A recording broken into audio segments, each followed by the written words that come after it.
Emma Roberts takes over for Reese Witherspoon in the Elle Woods type of role. This is clearly inspired in all the wrong ways by Legally Blonde. Let's talk about the new Amazon Prime movie, Space Cadet.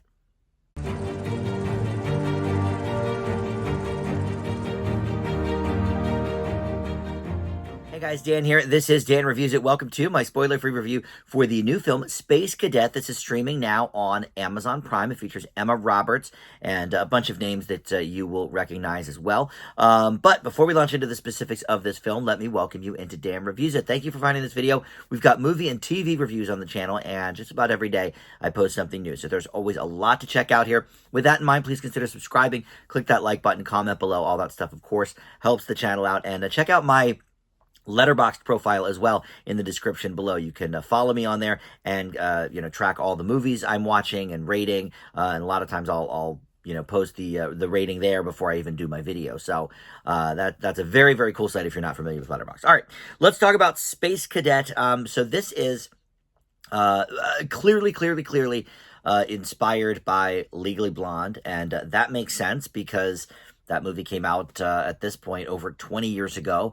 And I'm sure people coming up in the, writing, directing, producing worlds were, teenagers or whatever when Legally Blonde was out, and that's a big inspiration. Look, it's one of my top 50 favorite movies of all time. I love Legally Blonde. This movie is almost nothing like that except for the premise. So essentially, Emma Roberts plays this gal, Rex Simpson, who is a huge partier in Florida and dreams of becoming an astronaut. So she falsifies an application and leads her into this astronaut training with NASA alongside some other candidates. Tom Hopper is in this as well, Gabrielle Union, Poppy Liu, Dave Foley. We remember him from News Radio and Kids in the Hall and many other things. Desi Lydic from The Daily Show. So there's a handful of people in here. And look, I like Emma Roberts just fine. I've been watching her since she was a kid, I think, as most of us have, maybe since the Nancy Drew movie or one of those early films of hers. And, she's perfectly cute here, whatever. She's got this, the party girl attitude down, and that's fine. But other than this sort of, beautiful blonde, fish out of water, gaining her way into a prestigious place, in Legally Blonde, of course, it was Harvard. Here it's NASA. And trying to succeed in a world where no one thought she could succeed. So it's an obvious comparison to Legally Blonde, but there are so many problems with this movie. So we'll start with the writing and directing, because the writing is probably the worst part about it. But Liz W. Garcia wrote and directed this film. I was unfamiliar with her, but she's written for TV shows over the year, including Dawson's Creek and Wonder Falls.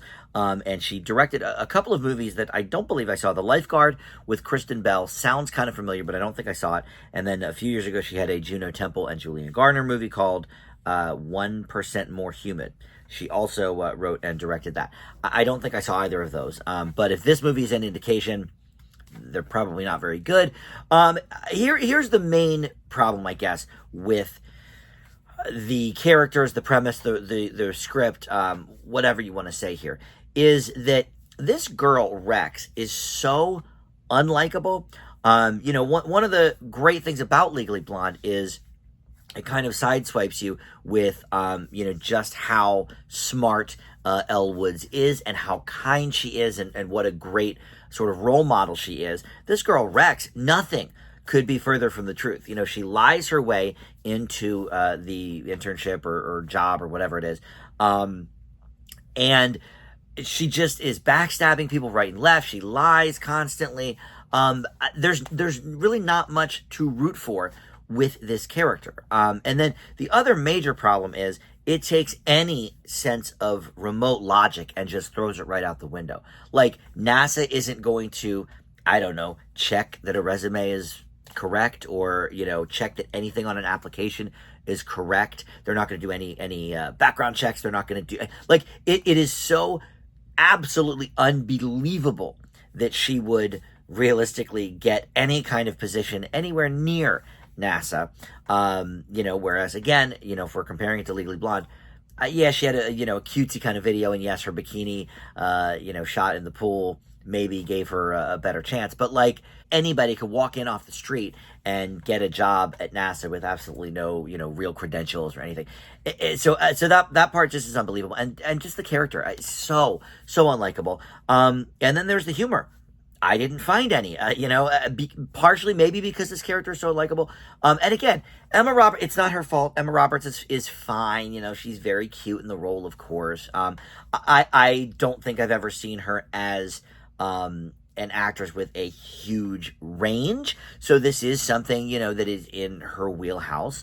Whereas I think some of the other contemporary actresses, if we're going to talk about Reese Witherspoon again, obviously a couple of Oscar nominations under her belt. I don't ever see, Emma Roberts getting nominated for an Oscar. I think she's fine in this type of role. But, anything more super serious, I just don't think I see. Which is fine. That's not what this movie is. She works fine for what the movie is.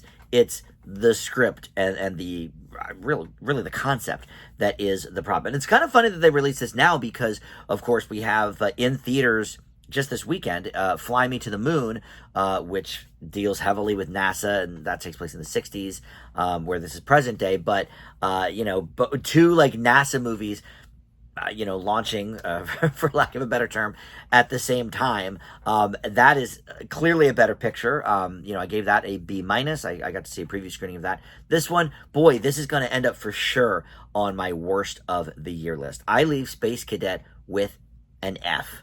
But if you are curious, if you really want to see what is happening here, it is on Amazon Prime now for you to check out. All right, thank you so much for watching Dan Reviews It. I'll see you next time.